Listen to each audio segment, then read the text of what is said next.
Baik, sebelumnya selamat siang. Perkenalkan, nama saya Diana Paramita dengan NIM A1B020088, Prodi Manajemen dari Fakultas Ekonomi dan Bisnis. Baik, jadi di sini saya akan mempresentasikan tugas bahasa Indonesia yaitu mengenai paragraf. Yang pertama yaitu mengenai pengertian paragraf. Paragraf merupakan kesatuan pokok pikiran yang terdiri atas beberapa kalimat.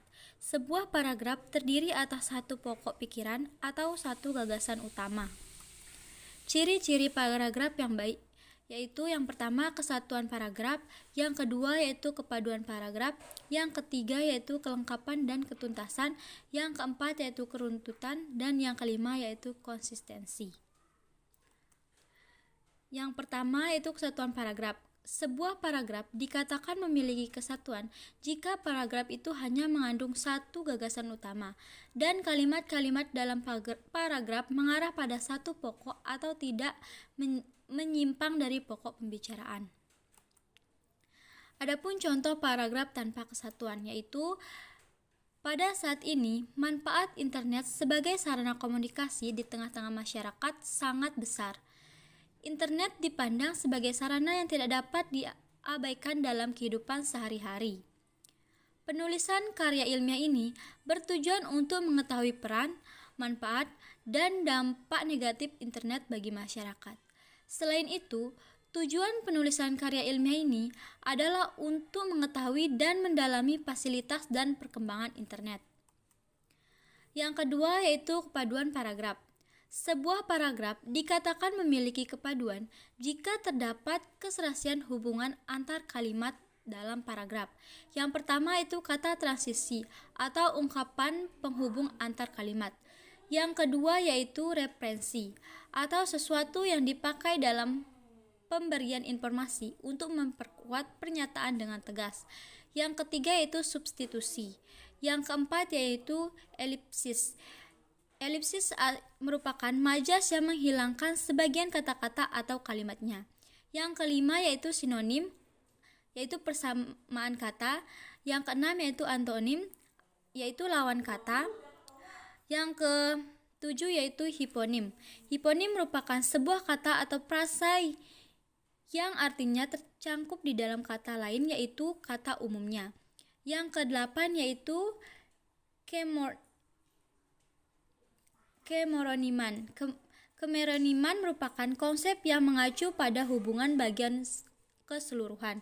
Yang kesembilan yaitu repetisi. Repetisi merupakan perulangan bunyi, suku kata, atau bagian dari kalimat yang dianggap penting. Selanjutnya yang keempat yaitu kelengkapan dan ketuntasan.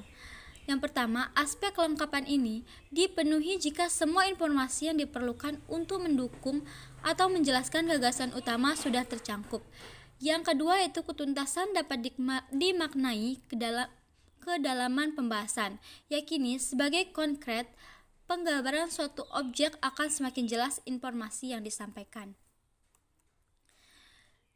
Yang keempat yaitu keruntutan. Sebuah paragraf dikatakan runtut jika uraian informasi disajikan secara urut. Tidak ada informasi yang melompat-lompat sehingga pembaca lebih mudah mengikuti jalan pikiran penulis. Keruntutan paragraf ditampilkan melalui hubungan formalitas di antara kalimat yang membentuk paragraf. Hubungan formalitas tersebut menunjukkan pola urutan penyajian informasi. Yang kelima yaitu konsistensi. Konsistensi dapat disebut juga dengan kata sudut pandang, yaitu cara penulis menempatkan diri dalam karangannya.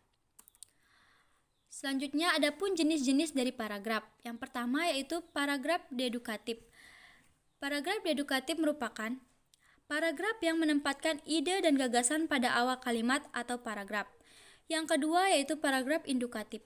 Paragraf indukatif merupakan paragraf yang meletakkan ide atau gagasan di akhir kalimat dan penjelasan umum di bagian akhir. Yang ketiga yaitu paragraf campuran. Paragraf campuran merupakan kombinasi dari dua metode paragraf sehingga gagasan atau ide utamanya terletak pada bagian awal dan akhir paragraf. Yang keempat yaitu paragraf iteratif. Paragraf ineratif merupakan paragraf yang gagasan utamanya ada di tengah paragraf. Dan yang terakhir yaitu paragraf dengan ide pokok tersebar, yaitu merupakan inti dari sebuah paragraf yang terdapat. Baiklah, sekian presentasi dari saya. Kurang lebihnya saya mohon maaf dan selamat siang.